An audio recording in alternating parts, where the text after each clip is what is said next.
Ето, сега сме на живо. Ето, сега сме на живо, дами и господа.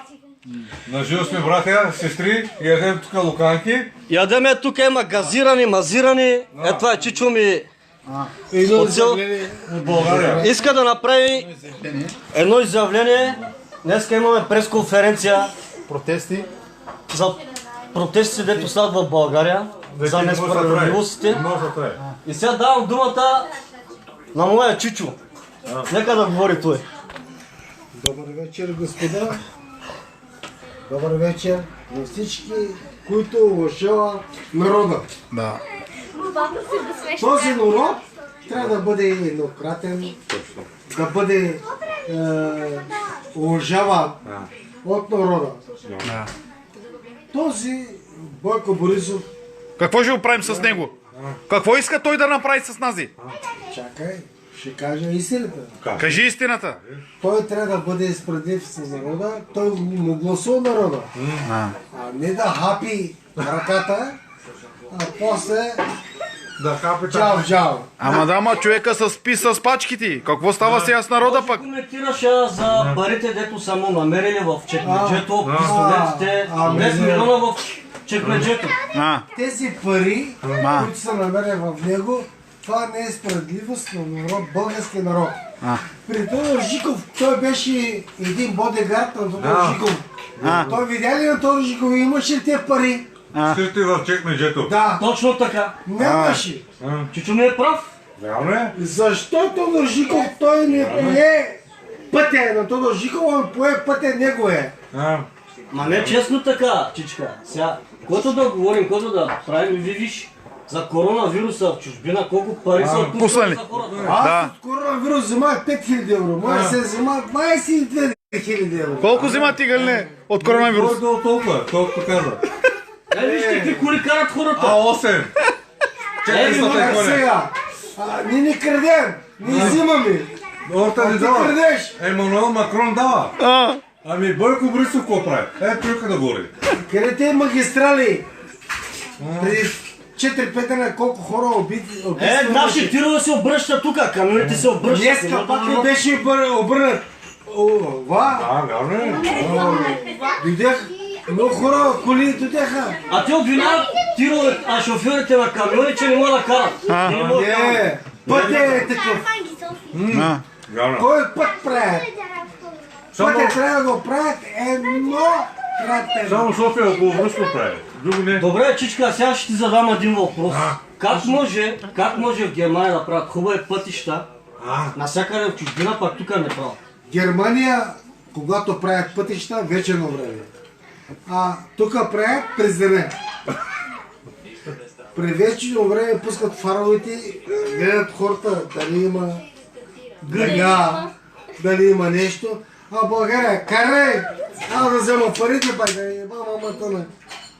Бойко Борисов. Аз съм работил, чичка, в сферата на пътно-строителните дейности. Значи по проект трябва да слагат асфалт. 30 санта, примерно. Пример ти казвам. Примерно. Обаче те слагат асфалт 15 санта, 20 санта. И ти като миниш, се сваляха 2-3 пъти и този път става теб си черве. Репсвон. Вярно е, вярно е. Няма да ползваме тези думи. Не, може. При Бойко може. Просто това. Нямаме никакви качества на пътищата. Ти какво мислиш, чичка? Знаете, пътища да вземат парите, да си струпат джобовете, който умрял. Добре, сега в Оризо имаше голяма катастрофа. С тира.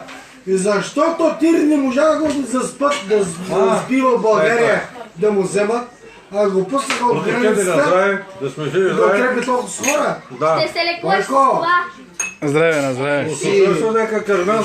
Чичо ми е прав. Много е прав. Тя е почнал. С малко очакваш. От граница, който влиза в България, ти си прав да гледат да заспат. Тировете. Защо? След малко продължение очаквайте, драги приятели. Нека да продължава. Сега, чичка, още един въпрос. Да. Защо в България има много несправедливости? Защото Бойко не го осъждат. Вижте, главният прокурор какво прави. Не го разследват Бойко Борисов за тези пари. Пък ти, примерно, да имаш пари, това но идват, питат откъде тези пари. А Бойко Борисов, за какво не го питат това? Бойко иска пари да прави и да умре, пак пари има, ама на гроба няма да носи. Мария Славко. Защото той иска те пари Иска да ги бълтета. има, да отрепа хората. Ама Бойко, защо? Ти ще умреш, ама този свет няма да носиш пари. Истина. Билета му попиши. А кой ще каже за Каракачанов, дето обръща Пинокио? Каракачанов, дето обръща Пинокио, той е обратен. Той е обратен. Той е гъчия.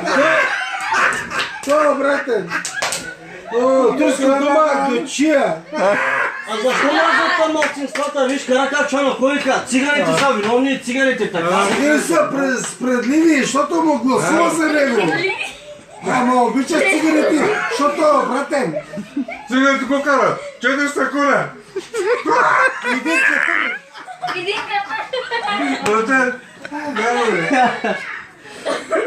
Сега ще зададем един въпрос на моя братовчет Галин. Галин е, защо българите ни завиждат? Българите са геури. За това.